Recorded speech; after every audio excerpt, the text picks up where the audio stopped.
Hello everyone, ఈ వీడియోలో మనం మగ్గం వర్క్ బ్లౌజ్ని ఎలా స్టిచ్ చేసుకోవాలో చూద్దామండి. చాలామందికి మగ్గం వర్క్ బ్లౌజ్ ఎలా స్టిచ్ చేయాలో తెలియక చాలా ఇబ్బంది పడుతున్నారు కదా. ఆ డౌట్స్ అన్ని క్లియర్ చేస్తూ నేను ఈ వీడియో చేస్తున్నానండి. మగ్గం వర్క్ని బ్లౌజ్ని మనం స్టిచ్ చేసుకోవడానికి ముందు బ్లౌజ్ ఏదైతే వర్క్ ఉందో ఆ పార్ట్ని మనం కింద అయితే ప్లేస్ చేసుకోవాలండి. దాని మీద లైనింగ్ని అయితే పెట్టుకొని అటు ఇటు మూవ్ అవ్వకుండా లైనింగ్ అనేది ఎగ్జాక్ట్గా వర్క్ అన్నది షోల్డర్ టు షోల్డర్ రావాలి కదండి. సో మనం మూవ్ అవ్వకుండా అయితే ఫస్ట్ ఇలా లైనింగ్కి మెయిన్ క్లాత్కి ఒక డమ్మీ స్టిచ్ అయితే వేసుకున్న తర్వాత ఇలా మనం ఇక్కడ నేను స్టిచ్ చేస్తున్నాను చూసారా, ఆ ఏదైతే ఫీట్ ఉందో పర్టికులర్ ఫీట్ వచ్చేసి సింగిల్ ఫీట్ అండి. ఈ సింగిల్ ఫీట్ కూడా మనకి వర్క్ వైపు కాకుండా వర్క్ లేని వైపు స్టిచ్ పడేలా ఉండేలా మనం ఫీట్ అయితే చూస్ చేసుకోవాలి. డబల్ ఫీట్తో అయితే అసలు మనం ఇది స్టిచ్ చేయలేమండి, ఓన్లీ సింగిల్ ఫీట్తోనే స్టిచ్ చేయగలుగుతాం. చూసారా, ఇది ఎలా స్టిచ్ చేయాలంటే మనం ఫీట్ పక్కనే, అంటే వర్క్ ఏదైతే ఉందో ఆ వర్క్ లైన్కి పక్కనే స్టిచ్ పడేలా అయితే మనం చాలా నెమ్మదిగా స్టిచ్ చేయాలండి. ఇక్కడ నేను వీడియో 2x స్పీడ్లో పెట్టి చూపిస్తున్నాను మీకు. యాక్చువల్లీ ఇక్కడ చూపిస్తున్న దానికన్నా స్లోగా నేను స్టిచ్ చేశాను. అలా స్టిచ్ చేస్తేనే మనకి ఎగ్జాక్ట్గా స్టిచ్ చేయగలుగుతాం, లేదంటే వర్క్ అంతా కూడా పాడైపోతుంది, ఇంకా నీడిల్స్ కూడా ఇరిగిపోయే ప్రాబ్లం ఉంటుంది. మనం ఇక్కడ ఫింగర్తో టచ్ చేస్తూ వర్క్ ఎక్కడ వరకు అయితే ఉందో చూసుకుంటూ మనం స్టిచ్ చేయాల్సి ఉంటుంది. చూసారా, వర్క్ ఎంత ప్రాపర్గా కనిపిస్తుందో, ఎక్కడా కూడా నా స్టిచ్ అనేది వర్క్ మీద పడలేదు. ఎగ్జాక్ట్గా అయితే మనం ఫింగర్తో టచ్ చేస్తూ మనం టచ్ ఫీల్ అవుతూ కూడా స్టిచ్ చేయాలండి. ఇలా ఈ స్టిచ్చింగ్ అయిపోయిన తర్వాత ఎక్స్ట్రా ఫ్యాబ్రిక్ అంతా కూడా ఇలా నేను చూసారా పాదం ఇంచు గ్యాప్ అయితే వదిలేసి మిగతా ఎక్స్ట్రా క్లాత్ అంతా కట్ చేశాను. ఇలా కట్ చేసిన తర్వాత ఇలా చిన్న చిన్న టక్స్ అయితే మనం ఇచ్చుకోవాలండి, ఎందుకంటే ఫ్యాబ్రిక్ వెనక్కి టర్న్ చేయడం కోసం. ఇలా టర్న్ చేసేసిన తర్వాత షోల్డర్స్ దగ్గర జాయింట్ చేస్తున్నానండి లైనింగ్ని ఇంకా మెయిన్ ఫ్యాబ్రిక్ని. అది కూడా ఇక్కడ మనం నార్మల్గా వెనక్కి తిప్పేసాం క్లాత్ని. అలా వెనక్కి తిప్పేసినప్పుడు నార్మల్ బ్లౌజెస్కి ఏం చేస్తాం, పైన ఒక స్టిచ్ అయితే వేస్తాము, ఎందుకంటే ఇక్కడ హెమ్మింగ్ లేదు కాబట్టి పైన ఒక స్టిచ్ వేస్తాం. కానీ ఈ బ్లౌజ్కి పైన స్టిచ్ వేయడానికి అవ్వదు, ఎందుకంటే పైన అంతా కూడా మనకి వర్క్ వచ్చేస్తుంది కాబట్టి. అలాంటప్పుడు మనం ఏం చేయాలి, లైనింగ్ అతుక్కునేటప్పుడే ఫినిషింగ్ నీట్గా ఇచ్చుకోవాలి.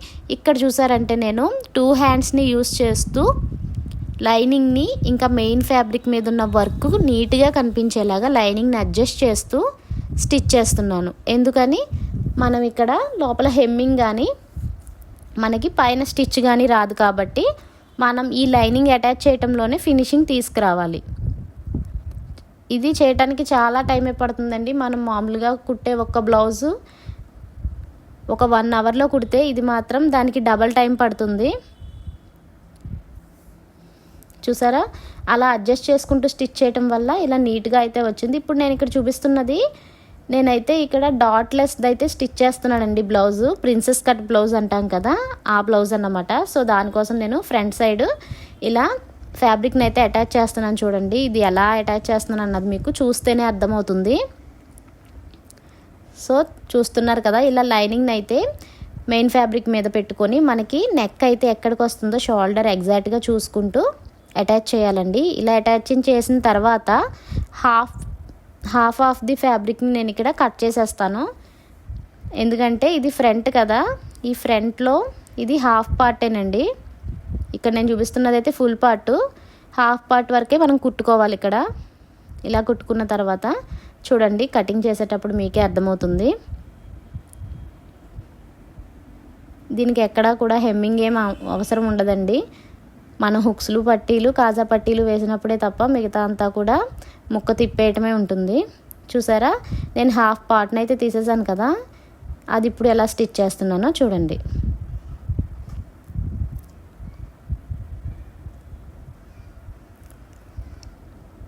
మనకి డాట్స్ పెట్టి స్టిచ్ చేసే బ్లౌజెస్ కన్నా ఈ ప్రిన్సెస్ కట్ బ్లౌజెస్ కంఫర్ట్ చాలా బాగుంటుందండి. ఒకసారి ట్రై చేస్తే ఎవరు కూడా ఇదే బాగుందని అంటారు. చూసారా, ఇలా స్టిచ్ చేసేసుకున్న తర్వాత దీన్ని కూడా చిన్న చిన్న టక్స్ పెట్టేసుకొని బ్యాక్ అయితే ఫ్లిప్ చేసేసుకోవాలండి. ఇలా ఫ్లిప్ చేసుకున్న తర్వాత ఈ పీస్ అంతా కూడా అటాచ్ చేసేసుకోవాలి. దీనికి మనకి పైన స్టిచ్ అయితే వేసుకోవాలండి ముక్క తిప్పినప్పుడు, ఎందుకంటే దీనిపైన వర్క్ ఏమీ లేదు కాబట్టి మనం నార్మల్గా బ్లౌజ్ ఎలా స్టిచ్ చేస్తామో అలాగా ముక్క అయితే తిప్పేసుకొని ఇలా పైన ఒక స్టిచ్ అయితే వేసేసుకోవాలి. వేసేసుకున్న తర్వాత అటాచ్ చేసేసుకోవాలి మొత్తం.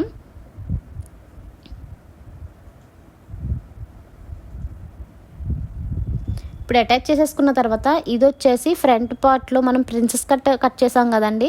సో ఇది వచ్చేసి ప్రిన్సెస్ కట్కి పక్కనున్న పార్ట్ అండి. దీన్ని కూడా ఇలా మనం లైనింగ్తో పాటు అటాచ్ చేసేసుకోవాలి. ఇందాక ప్రిన్సెస్ కట్లో మెయిన్ ఫ్యాబ్రిక్ మధ్యలో ఉన్న ఫ్యాబ్రిక్ని మనం స్టిచ్ చేసాం కదా, ఇదేమో సైడ్ జాయింట్ అండి. ఈ సైడ్ జాయింట్ని కూడా మనం ఇలా కట్ చేసేసుకోవాలి అటాచ్ చేసేసిన తర్వాత. ఇందాక మనం ఆల్రెడీ రెడీ చేసి పెట్టుకున్న పీస్తో మనం ఇక్కడైతే జాయిన్ చేయాల్సి ఉంటుందండి. ఇది ప్రిన్సెస్ కట్ని కొంతమందికి అయితే అటాచ్ చేయడం రాదు కదా, ఎలా అటాచ్ చేసినా కూడా కొంచెం పీస్ అయితే ఎక్స్ట్రా మిగిలిపోతుంది. అలా మిగిలిపోకుండా ఇక్కడ నేను చూపిస్తున్న మెథడ్ని ట్రై చేయండి, పర్ఫెక్ట్గా అయితే వస్తుంది. ఫస్ట్ మనం ఆర్మ్ హోల్ పార్ట్ ఉంది కదా, అక్కడ ఒక జాయింట్ అయితే వేసుకోవాలి అండ్ కింద కూడా ఒక జాయింట్ అయితే వేసుకోవాలండి. ఒక స్టిచ్ వేసుకుంటే అది అటు ఇటు మూవ్ అవ్వకుండా ఉంటుంది. ఆ తర్వాత మనం ఆ షేప్ ఏదైతే ఉందో దాన్ని ఎగ్జాక్ట్గా మనం దాన్ని సరి చేసుకుంటూ స్టిచ్ వేసేయటమే. అలా వేయటం వల్ల ఏంటంటే మనకి ఎక్స్ట్రా క్లాత్ అన్నది ఎక్కడా కూడా మిగిలిపోదండి. లేదు మనం నార్మల్గా ఫ్రీ హ్యాండ్స్తో స్టిచ్ చేసామంటే మాత్రం ఎక్కడో దగ్గర కొంచెం తేడా అయితే వస్తుంది. ఇక్కడ నేను కాజా పట్టి స్టిచ్ చేస్తున్నానండి. కాజా పట్టి స్టిచ్ చేసేటప్పుడు వర్క్ బ్లౌజెస్కి అయితే మాత్రం ఒక 1/2 ఇంచు గ్యాప్ అయితే ఉంచుకోండి, కాజా పట్టికి కానీ హుక్స్ పట్టికి కానీ. ఎందుకంటే వర్క్ వచ్చేసిందంటే మనకు అక్కడ స్టిచ్ పడదు, సో బ్లౌజ్ అయితే ఖరాబ్ అవుతుంది. ఇక్కడ కాజా పట్టి కూడా నేను స్టిచ్ చేసేసానండి. మనం నార్మల్ బ్లౌజ్కి ఫినిషింగ్ ఎలా ఉన్నా కూడా వర్క్ బ్లౌజ్కి అయితే ఫినిషింగ్ చాలా ఇంపార్టెంట్ అండి. ఫినిషింగ్ అయితే చాలా బాగా ఇవ్వాల్సి ఉంటుంది, కాబట్టి టైం తీసుకున్నా పర్లేదు, జాగ్రత్తగా స్టిచ్ చేయండి.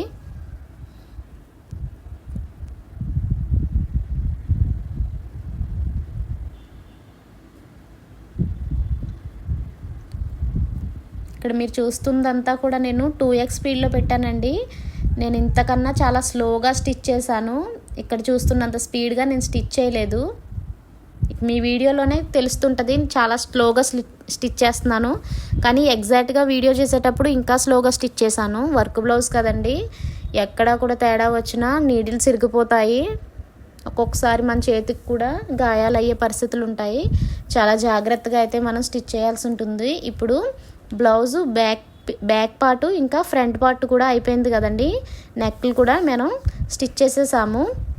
ఇప్పుడైతే మనం హ్యాండ్స్ని కూడా స్టిచ్ చేసుకుంటున్నాం. చూడండి, సేమ్ మనం ఇందాక ఎలా అయితే స్టిచ్ చేసామో అలాగే ఈ వర్క్ అంతా కూడా కనిపించేలాగా ఎక్కడ కూడా వర్క్ మీద మనకి స్టిచ్ పడకుండా అయితే ఇలా స్టిచ్ చేసేసుకోవాలి.